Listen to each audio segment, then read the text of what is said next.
Hi hello welcome back to my channel crazy prop officials. ఇవాళ వీడియో ఏంటంటే రేపు వరలక్ష్మి వ్రతం కాబట్టి ముందు రోజే నా ప్రిపరేషన్ ఎలా ఉందో మీకు చెప్తానండి. వరలక్ష్మి వ్రతం లేదా అమ్మవారి పూజ కోసం సిద్ధం చేసుకున్న పూజా సామాగ్రి, పండ్లు మరియు పూలు. పూజకు అత్యంత ముఖ్యమైనవి తాజా పువ్వులు మరియు పండ్లండి. ఇక్కడ పసుపు రంగు చామంతి పువ్వులు, బంతి పువ్వులు మరియు మల్లెపూలు సిద్ధంగా ఉన్నాయి. అమ్మవారికి నైవేద్యంగా సమర్పించడానికి అరటి పండ్లు, నల్ల ద్రాక్ష మరియు దానిమ్మ పండు కూడా తీసి పెట్టుకున్నానమాట. పూజా మండపం అలంకరణ కోసం మామిడాకులు సిద్ధం చేసుకున్నానండి. ఇక అమ్మవారికి సమర్పించే వస్త్రాలు మరియు అలంకరణ విషయాలు రెడీ చేసుకున్నాను. అమ్మవారికి నైవేద్యంగా సమర్పించడానికి అరటి పండ్లు కూడా, నల్ల ద్రాక్ష మరియు దానిమ్మ పండ్లను అమ్మవారికి కట్టడానికి పండ్లు ఇలా ఒక 5 రకాలు సరిపోతాయని 2 తీసుకున్నాను. పూజా మండపం అలంకరణ కళాత్మక రచన కోసం బంగారు రెడీ చేసుకుపోయి కలిసి పట్టు వస్త్రాలు, అమ్మవారి ప్రతిమను ఇక్కడ వారికి సమర్పించే వస్త్రాలు మరియు అలంకరణ విశేషాలు చూస్తే ఎంతో అందమైన ఇంట్లో కొలువు తీరినట్టు పట్టు చీర. ఇక్కడ 2 కొబ్బరికాయలు తీసుకుని నాకు ఆడ ఆల్రెడీ ఒక కొబ్బరికాయ ఉంది. ఒకటి కలిసంకి, ఒకటి అమ్మవారి కోసం, ఒకటేమో నైవేద్యంగా అనుకుంటున్నాను.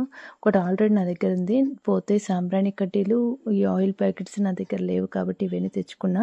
దీని లిస్ట్ కూడా నేను చెప్తాను, లేదంటే డిస్క్రిప్షన్లో అయినా ఇస్తాను, ఒకసారి చెక్ చేయండి. అమ్మవారి కోసం ఎర్ర రంగు గాజులు తీసుకున్నానండి, 1 డజన్. వీటితో పాటు పూజలో అత్యంత పవిత్రమైనవి దీపారాధన మరియు ధూపం కోసం సాంబ్రాణి తీసేసుకున్నాను. ఇవి చూడండి, దీపారాధన నా దగ్గర ఆల్రెడీ ఒకటి ఉంది, కానీ ఇంకొకటి లేదు దానికి చేత. ఒకటే పెడతాను కాబట్టి 5 పెడతాను, 5 ఒత్తులు వెలిగిస్తాను. ఇంకా అలా కాదని ఇవాళ వెళ్ళి నేను 2 దీపారాధన కుందులు అయితే తీసుకున్నానండి. ఇప్పుడు అమ్మవారికి ఇవన్నీ నైవేద్యం కోసం 5 రకాల పండ్లు నా దగ్గర ఆల్రెడీ ఒక రకం ఉన్నాయి కదా అని ఇంకా నేను 4 రకాలు అయితే తీసుకొని వచ్చాను. అమ్మవారి పూజకు కావలసిన ప్రతి ఒక్క వస్తువు ఎంతో పవిత్రంగా సమకూర్చుకున్నానండి. ఈ పూజా విధానం, అమ్మవారి అలంకరణ పూర్తి వీడియో త్వరలో మీ ముందుకు వస్తుంది. ఈ వీడియో మీకు నచ్చితే లైక్ చేయండి, షేర్ చేయండి, మన ఛానల్ సబ్స్క్రైబ్ చేసుకోండి. అలాగే నేను చెప్పాను కదా ఏమేం కావాలో నేను లిస్ట్ చెప్తానని. నా దగ్గర లేని వరకు నేను వెళ్ళి బయట తెచ్చుకున్నాను. ఇంకా ప్రసాదాల విషయానికి వస్తే అవి కూడా తెచ్చుకున్నాను కొన్ని నా దగ్గర లేనివి. అవి మామూలు సరుకుల లిస్ట్ కాబట్టి అవి సెపరేట్. ఇంకా నేను స్వీట్స్ కూడా తీసుకున్నాను. ఇందులో స్వీట్స్, కాయలు, తమలపాకు, వక్కలు, చీరలు, పువ్వులు, నాకు కావాల్సిన వస్తువులు అయితే అన్నీ నేను రెడీ చేసుకున్నాను. ఇంకా అమ్మవారి శారీ ప్లేటింగ్ అయితే ఉంది, అవి చేసేసి అలంకరణకి కావాల్సిన నగలు అవన్నీ ఏర్పాటు చేసుకోవాలి. ఇంకా ఇవి నేను తీసుకున్న స్వీట్స్ అన్నమాట ప్రసాదానికి.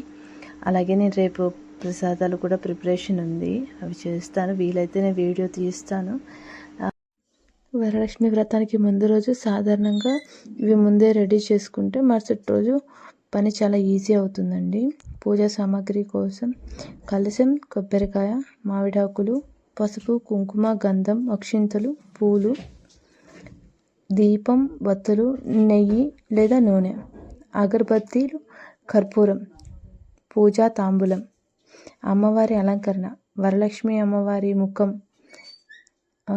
మనం చీర పెట్టుకుంటాం కాబట్టి చీర లేదా బ్లౌజ్ పీస్, ఇలా ఆభరణాలు, పూలమాలలు, జడ అలంకరణ ఉంటే అవి కూడా. నైవేద్యం కోసం అయితే పిండి వంటలు, ప్రసాదాలు, కావాల్సిన పదార్థాలు, పండ్లు, కొబ్బరికాయ, తాంబూలానికి ఆకులు, వక్కలు. నా వీడియో కనుక మీకు నచ్చినట్లయితే లైక్ చేయండి, షేర్ చేయండి, సబ్స్క్రైబ్ చేసుకోండి.